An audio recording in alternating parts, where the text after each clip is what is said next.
Good evening and welcome to the Wednesday, December 28, 2011 edition of the Infowars Nightly News. I'm Aaron Dykes. Now, coming up tonight, we have a powerful interview with Colonel Craig Roberts. He was involved in the Oklahoma City bombing investigation, and he's going to break down all kinds of aspects of this important case as detailed in the film A Noble Lie. We carry it. I've seen it. It's incredible. We'll talk more about that later. But tonight, it is less than a week away from the Iowa caucuses, leading off the vote for the 2012 GOP primaries. And even as Ron Paul continues to lead in Iowa, Gingrich unloads on Paul, worse than Obama, saying, I think Barack Obama is very destructive to the future of the United States. I think Ron Paul's views are totally outside the mainstream of virtually every decent American. Gingrich said Tuesday in a CNN interview with Wolf Blitzer. I can name a few decent Americans he didn't take into account, wouldn't put him on the list. Could Gingrich vote for Paul? No. If it came down to Paul versus Obama, he'd have a very hard choice to make at that point, he says. And he brought up all kinds of things after he himself was attacked by Ron Paul's campaign as a serial hypocrite. Gingrich blasted Paul's record of systematic avoidance of reality and called him unthinkable as president. Said he's a person who thinks the U.S. was responsible for 9/11, a person who wrote in his newsletter that the World Trade Center bombing of '93 might have been a CIA plot. Well, it's on tape, Gingrich. You're the one who can't deal with reality, and says it doesn't matter if the Iranians have a nuclear program, even if it's going to raise the price of oil and drive us into World War III. Whatever you say, Gingrich, everyone's listening to you, even as Paul holds a slim lead over Romney in the first post-Christmas Iowa poll. That's in The Hill, where they report with the Iowa caucus 1 week away. Ron Paul is standing his ground in Iowa, according to a public policy poll released Wednesday, leading the field with 24%, Romney closely behind at 20%. Then if you look at the actual public policy poll, Newt Gingrich has slid from, at one time, leading at 27% to 22% to 14% and then 13% over the course of 4 consecutive polls throughout a month. So he's really just drowning, and he has a very unfavorable view as well. While Ron Paul has the solid voters, he has the independent and Democratic voters who are going to vote in Iowa. He has the young voters, and he has that lead over Romney. But let's wait and see if they steal it from him. They've already laid their plans to ignore Iowa if Ron Paul wins. Surely they won't do that if Romney ends up winning, which is also a possibility, as artificial as he may be as a candidate. Meanwhile, even more serious news, Iran promises to close down oil route if sanctions imposed. For the second time in 2 days, Iran has threatened to shut down the Strait of Hormuz if new sanctions are imposed in response to its nuclear program. If they can impose sanctions on Iran's oil exports, then even one drop of oil cannot flow from the Strait of Hormuz, Rahimi said. Of course, they're doing drills there now to do just that, and they've said it's very easy. The Strait of Hormuz is the only access point for 8 Gulf Arab states producing oil for foreign markets. It's the world's most important oil choke point, according to the U.S. Department of Energy. And so that will just totally escalate things into World War III. That's, of course, if the U.S. goes through with sanctions as planned. In the weeks past, Paul Watson and many other reporters talked about how oil would skyrocket to $300 to even $500 a barrel if they close the Strait of Hormuz, as Iran has routinely played on the card because they can't get a fair hearing in the world court system of public opinion, seemingly anyway. We'll keep an eye on that. Meanwhile, Montanans organized to remove senators who voted for traitors detainment bill. There's a recall clause in Montana and I believe 8 or 9 other states, depending on exactly which details you look at. One thing is clear with the passage of the legislation, National Defense Authorization Act, it is those senators and congressmen who voted for its passage that are violating their oaths to support and protect the Constitution of the United States, because everything in the bill is counter to the principles outlined in our founding document. As such, concerned citizens around the country are now actively pursuing grassroots efforts to utilize never-before-enacted power of the people, the recall of federally elected senators and other officials.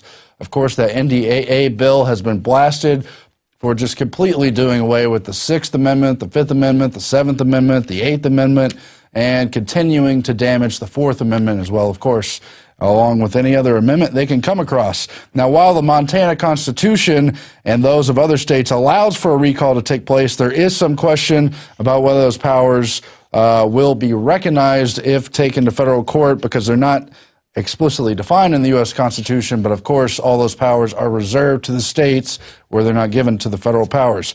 Other states who can also recall senators as well as congressmen who voted for the NDAA include Arizona, Colorado, Louisiana, Michigan, Nevada, North Dakota, Oregon, Wisconsin, and from what I looked at, it looked like Washington as well.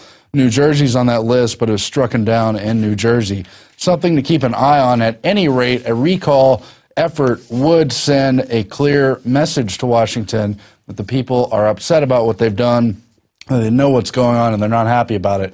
So I think in that respect, it's something worth supporting, whether or not it actually came into full fruition. Now, you've heard about MF Global and the very controversial John Corzine. He was, of course, a Goldman Sachs executive. He was also a senator and governor in New Jersey, and we have more developments there. Of course, we have Vice President Joe Biden, just in an absolute love fest of John Corzine, saying they were relying on him in the opening days of the Obama administration to fix the economy, even though their firm MF Global cannot account for $1.2 billion, which they transferred overseas into other banks and so forth. But they say they can't find the money. Let's play some of those Biden clips right now. Before we were sworn in, when Barack Obama and I were literally sitting at a desk in a high-rise in Chicago, beginning to plan how we would try to get this economy out of a ditch, literally, the first guy I called was John Corzine. What did we talk about? The first question they wanted to raise with us is whether we might have to call a bank holiday on the day after we were sworn in. Ladies and gentlemen, the president and I weren't back there blaming John Corzine then. You know what we were doing? We were on the phone calling John Corzine. Now, it shouldn't be a big surprise that they were calling John Corzine to fix these problems, since he was slated to be probably the next Secretary of the Treasury after Geithner. First they put in a Federal Reserve guy, then an out-and-out Goldman Sachs guy. It's all a close circle. But there's even more ties, as the Washington Times exposes the MF Global chief missing $1.2 billion, who's also a financial advisor to the EPA. Of course, the EPA has become very controversial for its plans to put absolute economic sanctions on Americans over energy policies, shut down power plants, coal plants, tax Americans just to unbelievable levels, you know, tax light bulbs, to have home inspections, all this stuff we've heard about under the bills that they passed and tried to pass, didn't get all the way through. But at the head of that effort is Lisa Jackson, head of the EPA right now. Who was she? But chief of staff to John Corzine in New Jersey when he was governor. She was also the head of New Jersey's EPA at one point. And then this article brings up MF Global's current chief operating officer, Bradley Abelo, who was, prior to Lisa Jackson, the chief of staff for Governor John Corzine.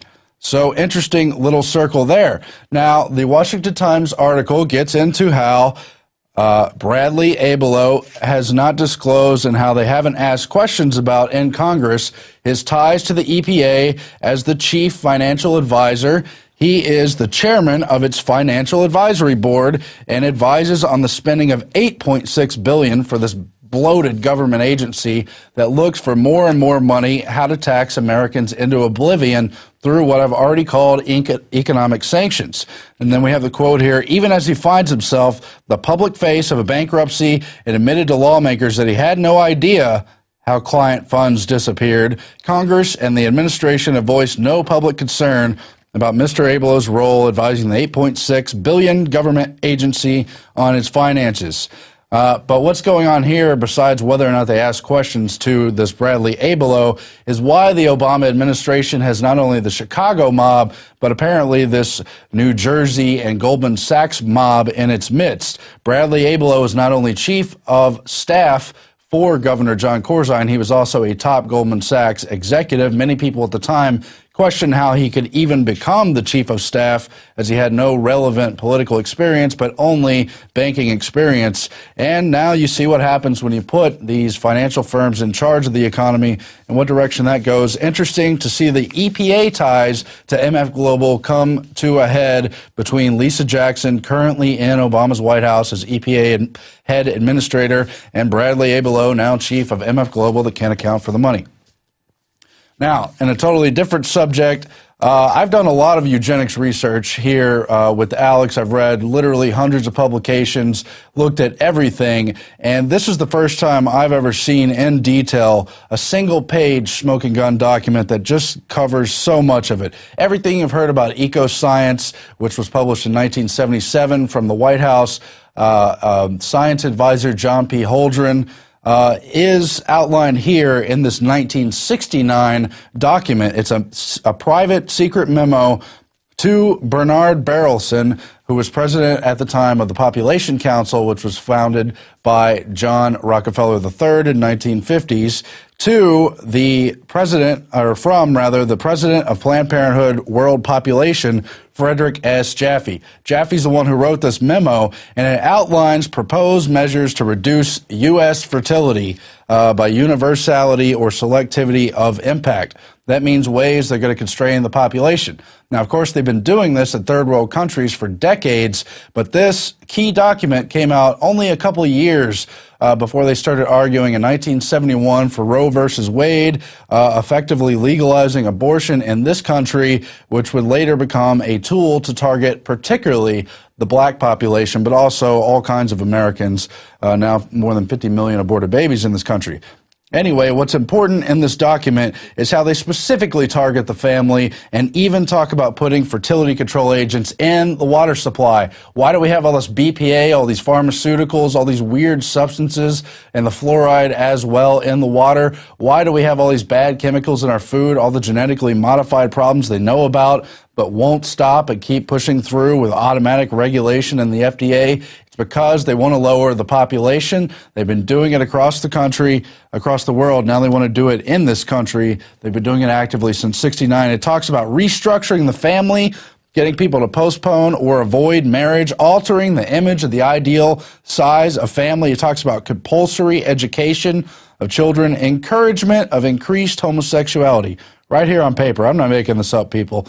Educate for family limitation, fertility control agents in water supply. It's right here on this memo. Came out in this Frederick Jaffe's papers while he was at Planned Parenthood years later.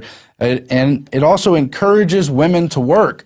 So they can't be at home taking care of their families and having more babies. Instead, they must go to work. But they're not going to treat those women well, according to this document. They're going to do everything they can to take away the tax incentives for married couples, for people with more than 2 children. It says right here, under a subject I don't even understand, chronic depression, it says require women to work and provide few child care facilities, limit and eliminate public finance, medical care, scholarships, housings, loans, subsidies, everything for families with too many children. And it even talks about having permits to be allowed to have children, limiting childbirth to only a certain sector of adults, and compulsory abortion for out-of-wedlock pregnancies. Whether or not you think some of these ideas individually might be advisable because you think there's too many people, this is draconian authoritarianism, and they tried to bring it to America. It was written about in Eco-Science, but as I'm going to show you in these clips,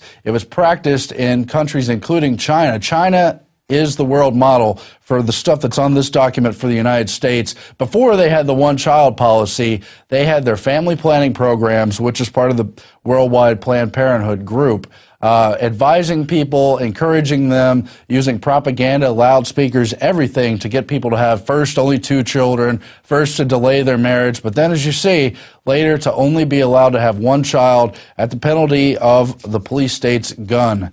Let's play some of those clips right now from the Barefoot Doctors of China in 1975, 4 years before the one-child policy. One of the most important aspects of China's family planning campaign is providing